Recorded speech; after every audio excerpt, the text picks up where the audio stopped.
Good evening, I'm John Allen Namo. It has been 6 months since the government deployed over 400 General Service Unit officers to Tana River to stem what had turned into a vicious, deadly ethnic conflict there. Tonight, we go back to the battlegrounds of Tana River County. This is Perspective, and the show starts right now.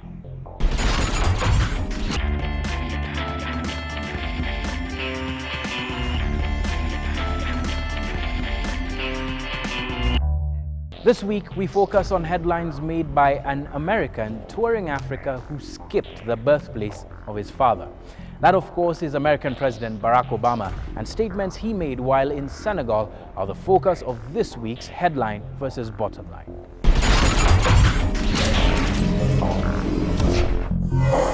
This week's headline: US President Barack Obama gave his views on laws that criminalize homosexuality on the African continent. Obama was categorical in stating that, in his opinion, all persons, regardless of culture, race, religion, or sexual persuasion, should be treated equally. Now that's the headline, but here's the bottom line.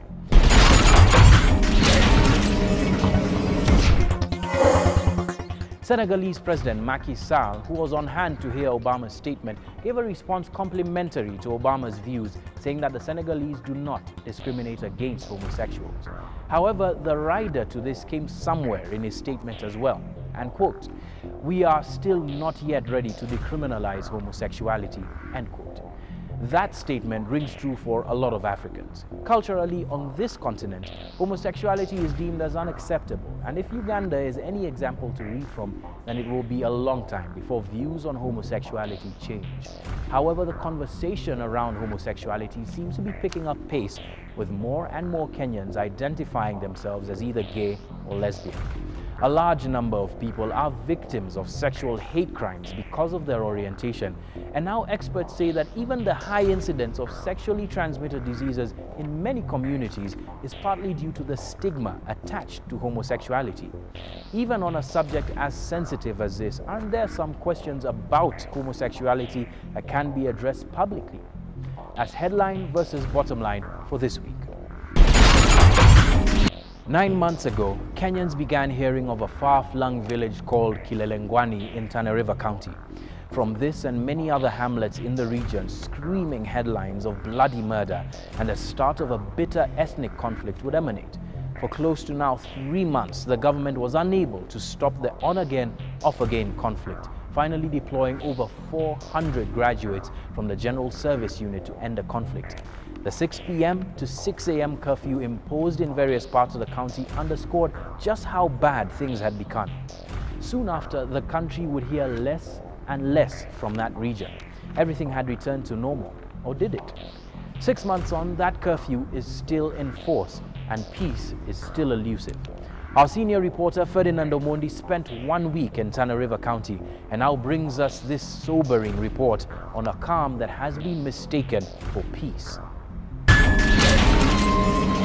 Southeastern Kenya, in the region known as the Tana Delta, an area full of development potential, but which has always been dogged by a trident of calamity. We are either in conflict, or in drought, or at floods. Conflict in the past year nearly wiped out civilization in the Delta. Tussles between pastoralists and farmers have simmered under the surface for decades, and in the year 2012, the tension boiled over to a steam of economic war, kamikaze politics, and pure ethnic cleansing. In a space of 6 months between August 2012 and January 2013, over 200 men, women, and children were hacked to death. Villages were torched, thousands displaced, and millions worth of property destroyed. 2,000 policemen were deployed to restore peace, only for some of the armed uniformed police officers to also suffer the wrath of the vengeful machete before the situation was contained. Many villages remained ghost towns for vast periods as thousands evacuated to safety far away from home. In December, a dusk to dawn curfew was slapped on the people of Tana Delta, which bites to this day. Amid desperate and explosive peace meetings, a judicial commission of inquiry that is yet to give its report, and a perceived half-hearted pursuit of perpetrators, some people of the Tana Delta have heeded the call from government to go back home.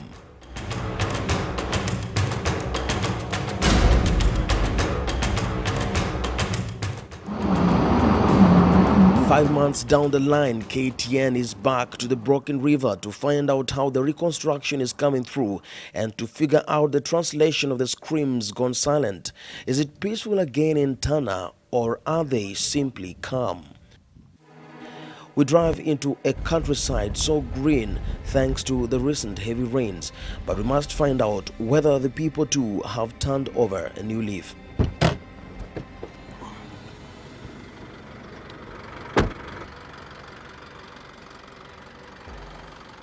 This area was largely deserted during the period of clashes. It was absolutely empty and lifeless, but right now I can see a very healthy crop of maize to suggest that some people have actually come back and started putting their lives together. So why don't we just start with this farm here and see if we can get a story. I meet Safari Marsha, a farmer. Marsha tells me he never took off during the chaotic period in order to watch over his 3-acre farm. He says he has since brought back his wife and 5 children, not because he feels totally safe now, but because he had to. Nimeamua kuwarudisha kwa sababu kutafuta chakula. Ni radi kabisa, hata kama ni kuuawa, lakini ni uawe kwa sababu familia yangu ipate kula. Marsha's farm is by the banks of the mighty Tana River, which cuts through the entire delta. The need to protect his crops until they mature, coupled with the desire of his pastoralist neighbors to water their animals along the banks of the same river, is the root of all conflict. Here is the perspective. The Tana River is no doubt a shared resource between both farmers and pastoralists. Indeed, it passes through both farmland and pastoral land. In this situation, the Tana River here is passing through acres of farmland rich in crop. Now, across the road are pastoralists residing who have to bring their animals to drink. The challenge for them is to herd the hundreds of animals to the river without the animals straying into farmland.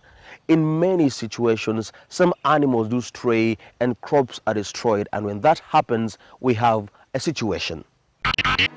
It is this situation which began as a battle for resources that culminated into ethnic hatred, divisive politics, and eventually death and destruction. The new administration admits the economic activities of the opposing sides have now become a symbol of disagreement. People have, let's say, some phobia of both economic lifelines. And like the pastoral community, when they see a shamba, they treat a shamba as maybe, let's say, an enemy, because that is what ignited the problem. Then when the farmer sees an animal, a cow, he sees this cow as the enemy, because it is the cow which have caused the conflict that arises. So you see, we have that challenge. A few paces away from Imalulu is Tara village, where pastoralists reside.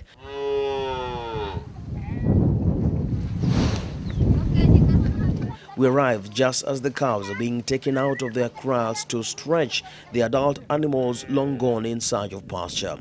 Tara too was a deserted village as late as February. Now some are back.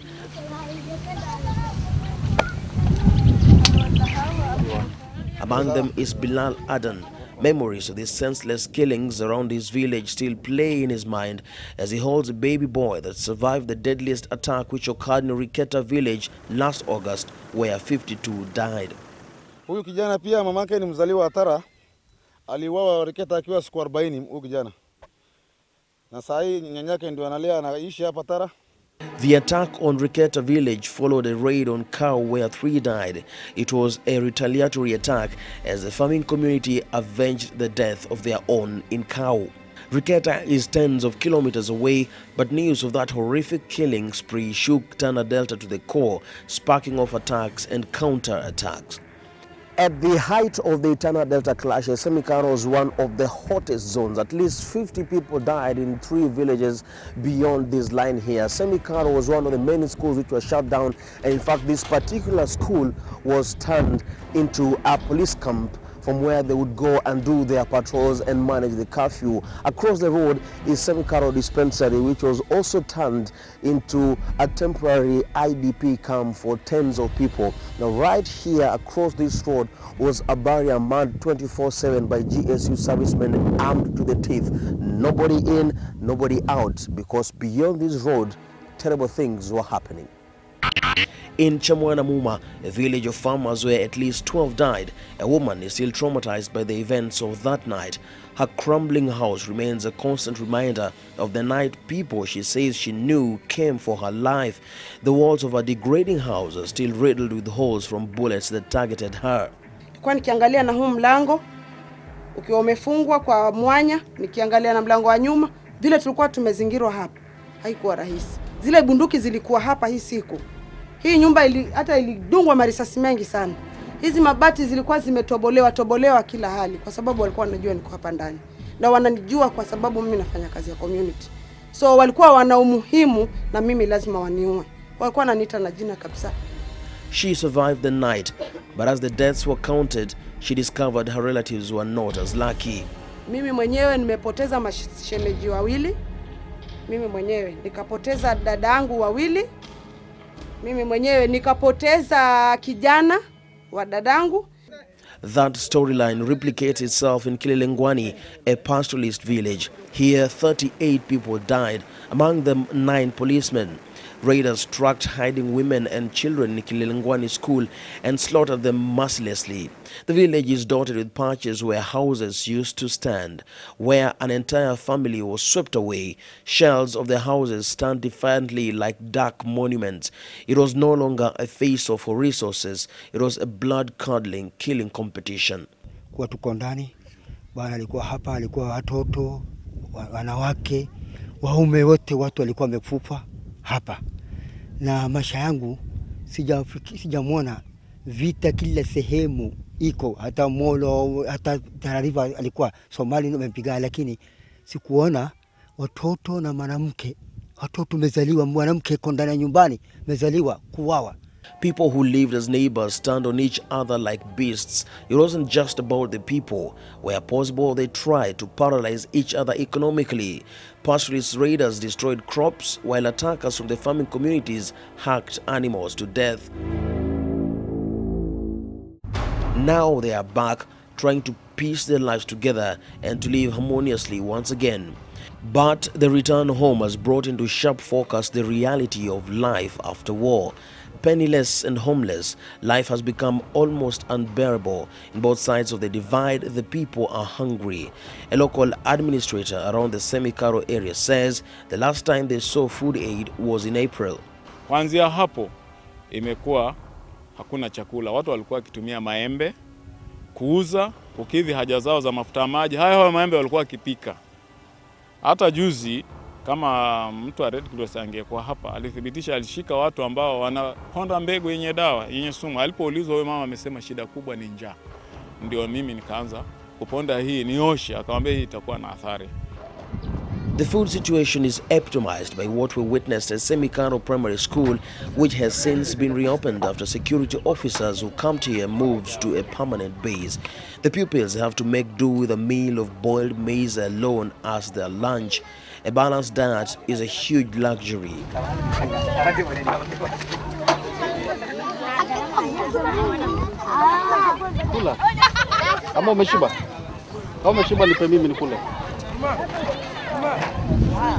For some of them, this may be the only meal they have until the next day when they come back to school to eat the same dish over and over again.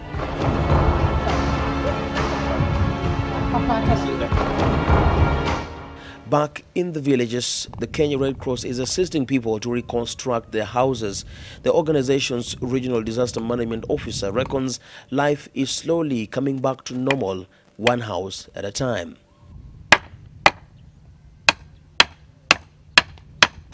So it's a joint effort between the beneficiaries and the Kenya Red Cross. So the community that is receiving this assistance provides the labor, while Kenya Red Cross provides the materials, most of the materials and the technical support in terms of like the fundis who do the roofing, provide power so to get timber for the roofs and such like. Yeah. About 450 homes across the Delta have been built. All of them are uniform. A two-roomed house for those whose homes were totally wrecked, and some roofing for those whose walls survived the razing. However, evidence on the ground suggests that the Red Cross could be overwhelmed by the massive reconstruction needed. This woman who had a few iron sheets patched together on her roof with old ones cannot live in her house yet. The sun still shines bright through the gaping ridges, and when it rains, it pours into the house. Her frustrations are real. Sasa paka nyumba, imagine kuta zote zimebomoka kwa sababu tu ya kurenovate tu mahali kidogo. Na siwezi ekelea mnini matope kama juu haijazibwa. Wakati kunanyesha mvua ukuta zinaporomoka. Zimeporomoka paka zikaisha. Retired Chief Gilo Dadache shows us what he says has been marked as a renovated house. Usaidizi ni unaona room 2. Uko na bibi 3, uko na watoto 10. Uko na bibi 1, uko na watoto 5 na pengine wakubwa. Utalala nao namna gani kwa room 2?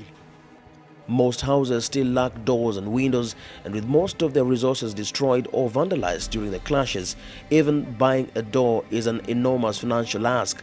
And while they are buying into the idea of bringing in their families from hiding, they aver that the current situation is untenable for such a move. Na majumba yaliyobaki ambao hayajafanyiwa ukarabati yako mazima, hayana milango, hayana madirisha, yako tele, na huku tunaambiwa turudi. Tuko tayari kurudi, lakini sijui sasa utarudi uje ukae wapi. Ikiwa wewe baba utastahimili kwa ubaridi, watoto kama hawa mnaoona watakaaje kwa ubaridi? The realities of building their own lives are complicated further by a mutual concern over their neighbors' intentions. To all the pastoralists and farmers we spoke to, there was a common agreement that they needed peace, but it came with a universal admission that they still cannot stand each other. Tunakaa nao lakini huwa hatuongei. Kama ni biashara umemalizana. Mara nyingi hata hatununuliani vitu. Wanatembea na barabara na sisi ni njia tunatembea. Hatuendi kwao, hawaji kwetu. Hawana imani na sisi. Na sisi hivyo. Tuna imani na wao. Tumekimbia, wakati tunarudi hapa, hata kwenda msituni kutafuta miti hatuwezi. Kwenda kutafuta manyasi hatuwezi, tunaogopa. There is yet more to see on the Tana River region on whether peace is something that residents can look forward to soon. Perspective continues after this short break.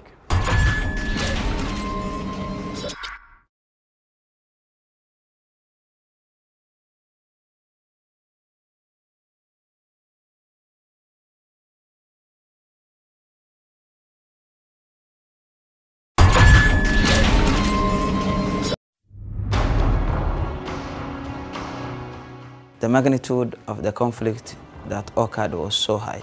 This makes people not to forget what happened. So it is gradual. It has to take time. But this will come definitely from the people. But at the moment, the movement is free. People can move. But the only challenge is now the daily activities are yet to be integrated in the two warring communities. One such activity is schooling. Kilelengwani Primary School is open once more after the dreadful night when 9 policemen were slaughtered here, along with women and children. We arrived at 2 p.m. and found the doors already locked. Locals would later confirm that learning does take place, but only until 1 p.m. However, only the children of the Pokomo community have resumed classes. The pastoralists have kept their sons and daughters at home. Hiyo shule. Sisi watoto wetu wengi imepotea kwa hiyo darasa ya shule. Na wale wamepoteza wameua hiyo watoto, wengine ni walimu wa hapa shule hii. Na saa hii kurudi hii shule, serikali kurudisha hii shule, walimu ni wale wameua watoto wetu, ndio saa hii wanafundisha hiyo shule. Hatuwezi kubaliana nao. Yule hadui jana amepoteza mtoto wa jirani yangu, amepoteza mtoto yangu, nimwambie mtoto yangu mwingine aende asome, aende wewe kwa hiyo darasa. It doesn't end here. The Ngao District Hospital once served all communities, including the farmers of Ngao village and the pastoralists of Kipao. The two villages are separated by the Tana River. Pastoralists are reported to have shunned the hospital altogether. Ngao and Kipao villages are a perfect example of the larger troubles bedeviling the entire delta. At the center of their rivalry is a 300-acre farmland registered on the map as the Ngao irrigation scheme. You see, the village is here just across. Ngao minor irrigation scheme is there. And this is where we are having the differences. This is where our people were killed last year in August. We decided to cross the river to get a clearer picture of the situation.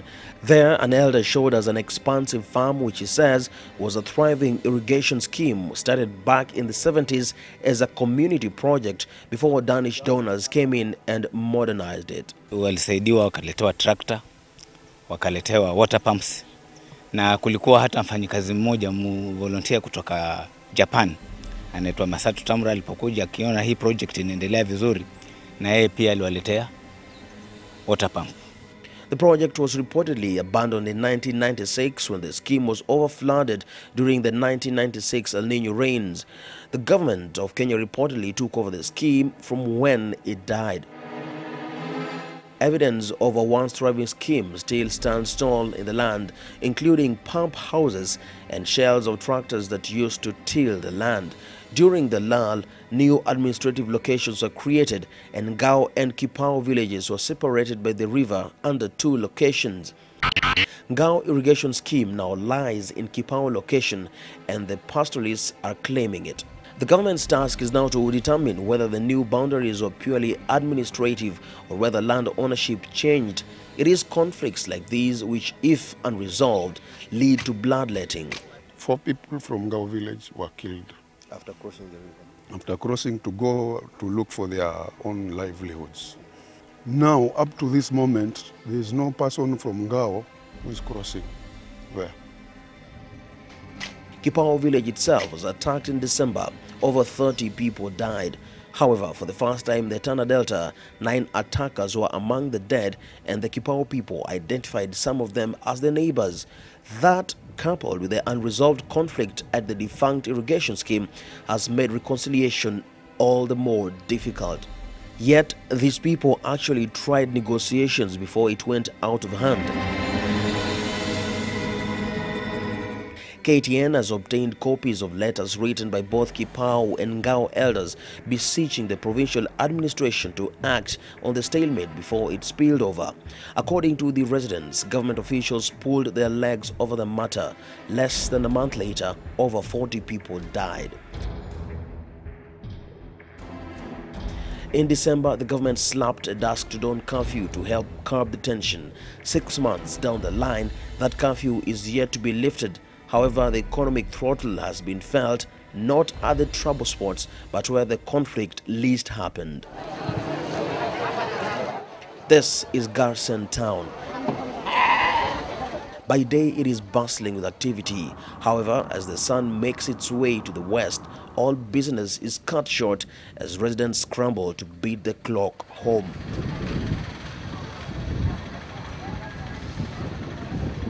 As early as 5:30 p.m., people already, you can see, packing up the belongings and going home, because immediately 6 p.m. knocks, you could be arrested if you're found walking, and that will land you in serious problems with the law.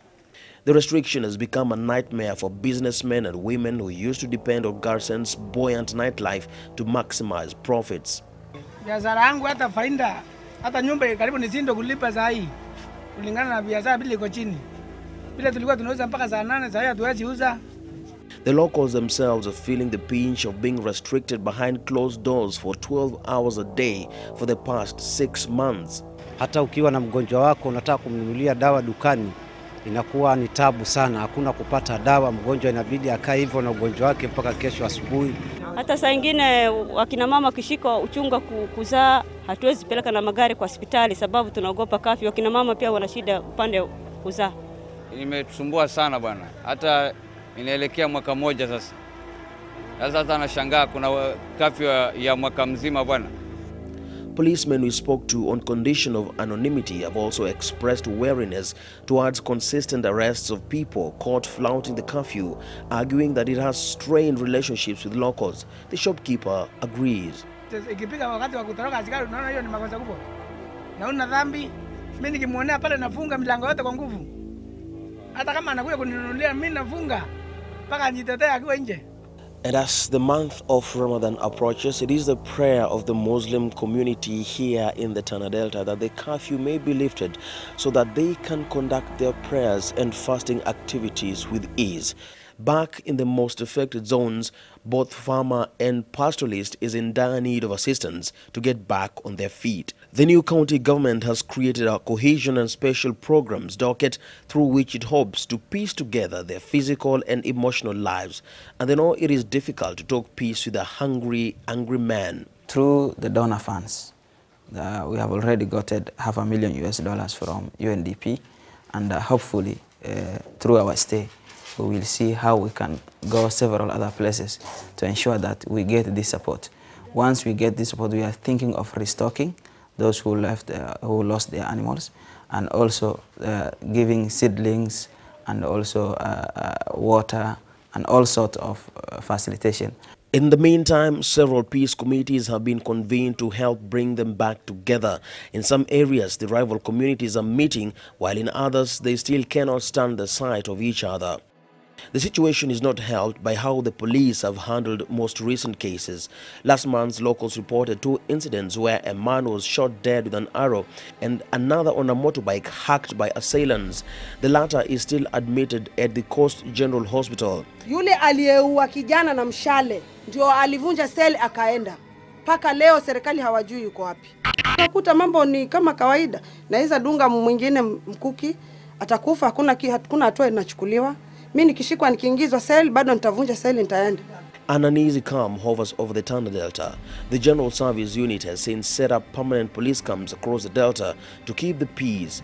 But as long as the colossal question of how to share the riverine land and resource is unresolved, the issue remains a ticking time bomb. We actually have enough land, and we have virgin land. The only challenge we have, and the major challenge, is water sources. We want actually to ensure that we get big dams which can give enough water to the animals, so that we reduce the number of animals coming down to the river. We want to ease this pressure of animals from the riverine community. That is a long-term project. The immediate concern in the Tana River is to acknowledge the tension in the air and find ways of keeping temperatures low as permanent solutions are sought to mend lives in the broken river. Ferdinand Omondi, KTN, Tana River. This week on Your Perspective, we're asking what can be done to build peace in the Tana Delta region. Here's some of your thoughts.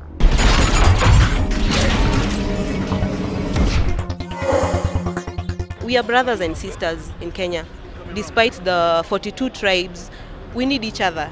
Youths, please, as much as gas, you can be used in this way and that way. Please remember that it is your own area. You need the other people. You need Oromo, you need Pokomo, you need me, you need someone from Kisumu. We need to go to Tana Delta and mix with everybody. The leaders need to sit down because they know the bottom of that matter. I don't think that that thing is happening without them knowing what is going on. Well, that's it for Perspective for this week, but remember to keep sending us your feedback. You can send us that feedback on Twitter on our show handle @KTN Perspective, or tweet me on @JohnAlanamu. We look forward to keeping your weekend perspective same time next week. I'm John Alanamu. Good night and keep it KTN.